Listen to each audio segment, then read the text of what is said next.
How does a college coach who has to see a recruit in person before offering a scholarship navigate through a pandemic? And how has this pandemic impacted kids trying to get a college scholarship? Those are two of the many things that I asked Geno Auriemma. Since last March, no one's gone anywhere. No one's gone to a high school game. No one's going to see a summer event. No one in anyone's home and done a home visit. So for us, it's it maybe has more of an impact than it would, let's say, for someone else. I don't know, because for us, it is very personal. It is very touchy-feely. Got to be in there, get a feel for people, have them get a feel for us. And I don't know that you can accomplish that as well on the phone or on a Zoom call or FaceTime, whatever the case may be. So yeah, it's made things very, very challenging. And we really didn't see the effects of that this year because we were so far into the recruiting. But I think these next couple recruiting classes will certainly be impacted by that, no question.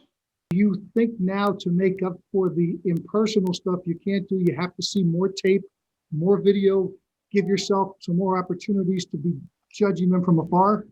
Yeah. And there's nothing like being there. When you watch a kid on film, it's like when we watch scouting reports, right? So we'll watch film of another team.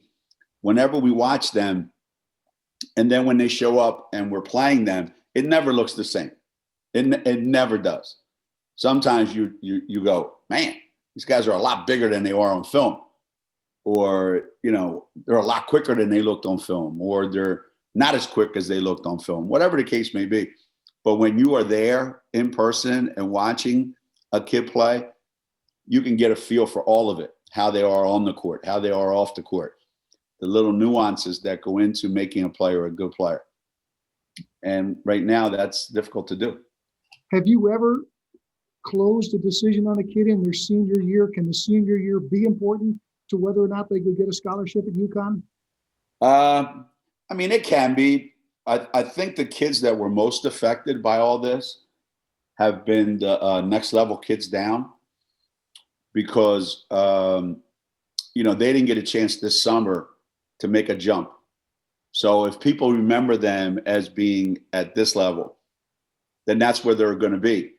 But had they had a chance to go out this summer and play, and coaches go see them, they may have helped themselves a little bit. The other thing that I find, talking to a lot of friends of mine that are in mid-majors, they just sign kids over the phone. They'll just talk like this with a kid, and the kid goes, I want to come. They go, okay.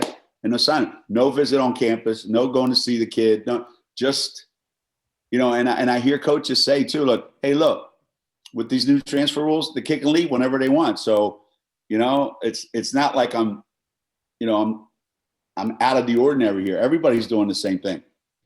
Geno Auriemma recruiting during a pandemic. That does it for